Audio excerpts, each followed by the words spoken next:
Boa noite a todos. Boa noite os internautas que estão nos assistindo. Gente, essa questão aqui dos vendilhões do templo, isso aqui foi falado pelos 4 evangelistas, tá? Pelo Mateus, pelo Lucas, pelo Pedro, pelo João. E aí, gente, aqui a gente também vê o quê? Vê a assertividade do Cristo. Porque o Cristo, gente, ele era uma pessoa boa, doce, tudo, mas, gente, o Cristo, ele sabia falar não, doesse a quem doesse.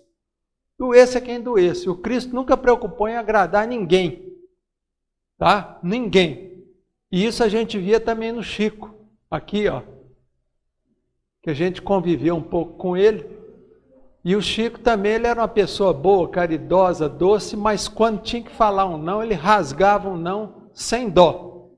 Tá certo? Sem sentir culpa. Fala, é não, ponto final. Então isso aí é uma coisa muito boa também, que a gente tem que fazer isso com a gente. Tá? E aqui a gente tem que entender também, gente, a simbologia dessa passagem aqui do Evangelho, porque serve para nós. Não é que a gente vai ter que entrar aí nas casas espíritas, igreja, chutando tudo, não. Porque o templo aqui, nós temos que passar esse templo, imaginar esse templo, nossa casa interna, o nosso coração. Porque esse aí nós podemos judiar, chegar e falar. Tá certo? Então o que nós temos que fazer com esse templo interno nosso? É procurar limpar isso. Tirar a corrupção, tirar o egoísmo, tirar a ganância, tirar, tá certo? Tudo aquilo que é vício moral que a gente carrega ao longo dos séculos. Então, o primeiro lugar que a gente tem que limpar é o nosso templo. Nós não temos que ficar preocupando em ficar limpando o templo de ninguém. Ó, fulano, ó, você é isso, você é orgulhoso, você é egoísta. Não. A gente tem que olhar para nós aqui, para o nosso templo, que é o nosso coração. Como é que ele está? Está sujo ou está limpinho? É claro que está sujo, gente. Porque a gente está aqui encarnado nesse planeta não é à toa. E muito menos ainda a gente está encarnado e trabalhando na doutrina espírita. Isso aí mostra ainda mais que a gente tem muita coisa para limpar. Porque senão a gente não precisaria nem estar aqui, dentro de uma casa espírita. Então a gente tem que lembrar disso, parar de ficar olhando para o templo dos outros e começar a olhar para o nosso templo interno. E procurar fazer essa faxina, todo dia.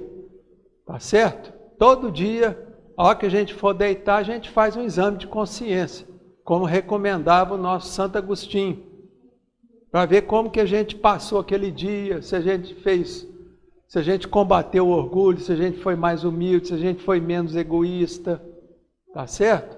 E lembrar que outro templo também que a gente tem que procurar cuidar é o templo do nosso lar, nossa família. Será que como é que nós estamos agindo dentro da família?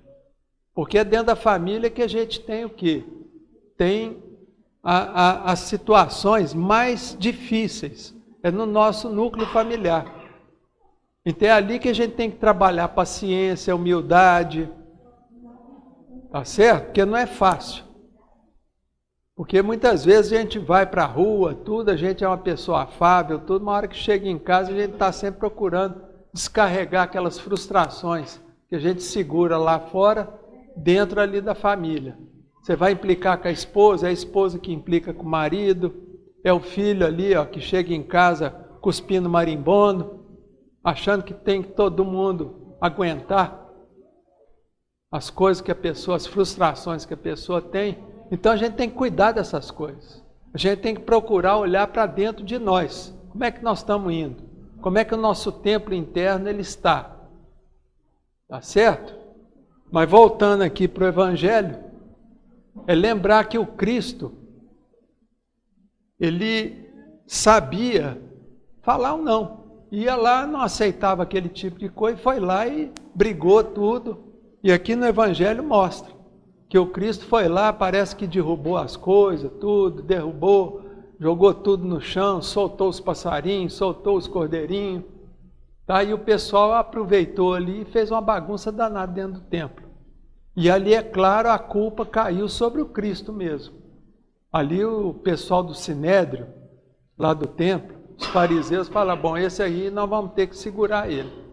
E depois foi dito e feito que passou um tempinho, eles já prenderam ele e levaram ele à crucificação. Por quê? Porque, você vê, foi a única pessoa que teve coragem de apontar o dedo na ferida da época. Porque aquilo ali dentro, gente, daquele templo, era uma corrupção só. O pessoal ficava vendendo, trocando, fazendo isso, entendeu? Era um comércio só dentro da casa de Deus. E o Cristo, ele ficou indignado com aquilo, porque ele viu em loco aquilo. E ele não aceitava, porque o Cristo, ele não aceitava esse tipo de comportamento. E ele foi firme lá e mostrou para nós o quê? Que tem hora também, gente, que a gente tem que dar um murro na mesa e falar, basta, eu não aceito mais isso. Porque muitas vezes acontece na nossa vida a gente cometer erros por não saber falar não, principalmente para as pessoas que nos cercam, para os amigos.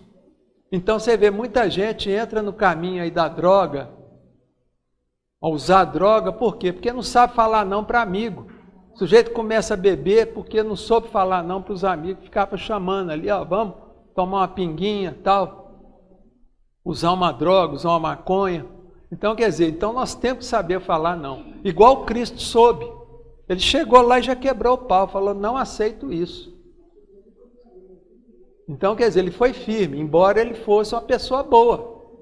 Uma pessoa caridosa, uma pessoa generosa, mas não era bobo. Olha bem, gente. A pessoa que não sabe falar não, ela está próxima o quê? De ser bobo. Aquela pessoa boazinha que aceita tudo, isso não é bom. Principalmente para ela que está engolindo sapo.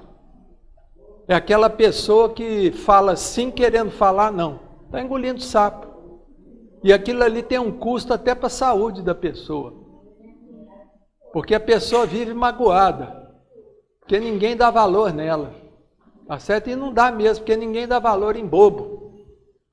Então vocês vejam que tem muita gente que tem que aprender o quê? A falar não. As pessoas boas, por exemplo, São Francisco de Assis, ele era uma pessoa dócil, caridosa, tudo, mas ele sabia falar não, gente. São Francisco. E uma coisa muito emblemática no São Francisco, uma situação que ele teve que falar não, foi em relação ao senhor pai dele. Porque na época lá ele resolveu lá reconstruir a igreja, tudo, e o pai, que era um dono de uma indústria, ele ficou muito chateado com aquilo, porque ele não tinha ninguém para herdar aquele comércio dele lá. E aí ele foi pedir lá para o padre da cidade lá, para chamar a atenção do Francisco, São Francisco. Aí o padre chamou ele lá junto com o pai e falou, meu filho, você tem que acompanhar seu pai, larga essa bobagem aí que você está querendo fazer. Aí o São Francisco, que era uma pessoa assertiva, olha bem, gente, o que é um espírito superior? Sabe o que ele fez? Ele tirou a roupa do corpo que ele estava vestindo, ficou pelado, sem roupa nenhuma. E pegou a roupa, gente, sabe o que o São Francisco fez? Com aquela roupa, ele chegou para o pai assim, pai, a única coisa que eu tenho que é sua, é minha roupa, toma. Jogou no colo do pai, virou as costas e saiu pelado. Aí os amigos lá pegaram o saco de aninhar, jogaram por cima dele, amarraram com a cordinha de bacalhau. E aquilo ali virou o quê? O uniforme dos franciscanos. Então, quer dizer, tem hora, gente, que a gente tem que bater o pé e falar, basta, ó, eu não aceito isso, sinto muito. É o que o Cristo aqui mostra. Outros espíritos superiores sabiam falar? Não, tinha. Vocês vejam, por exemplo, mais recente aqui, a Madre Teresa de Calcutá. Madre Teresa de Calcutá era uma mulher que tinha 1,50 m, titinha. Mas era uma mulher arretada, braba, enérgica. Quantas vezes ela teve que falar não? E isso que eu estou falando, gente, vocês podem ver num filme que tem no YouTube, que é a vida de Madre Teresa de Calcutá. Vocês vão ver que mulher danada que ela era. Braba. Ninguém tirava farinha com a Madre Teresa de Calcutá. Ninguém passava a bola por debaixo das pernas dela. Assim como Chico também. Ninguém montava no cangote dele. Ele não deixava. Tá certo, gente? Então, quer dizer, aqui essa passagem aqui do Cristo, que a gente vê o tanto de sentido que tem, o tanto de viés que tem para a gente poder comentar isso. Tá? Questão do não, saber falar não, a questão da pessoa não mercadejar com as coisas de Deus, que ele não aceitou aquilo. Então isso é muito importante, tá certo, gente? E que fique essa lição aqui, no caso aqui, por exemplo, de limpar o templo, a gente tem que lembrar o seguinte, que o templo que o Cristo fala aqui é o nosso coração. Então esse a gente tem que procurar limpar, na medida do possível, tá? E não ficar preocupado com o coração dos outros. Ah, o fulano é mau, o fulano é isso, o fulano é maledicente. Não, eu tenho que ver se eu sou maledicente, se eu sou orgulhoso, se eu sou egoísta. E limpar aquilo que me cabe. E o que me cabe é limpar minha casa interna. Tá certo, gente? É o meu templo interno.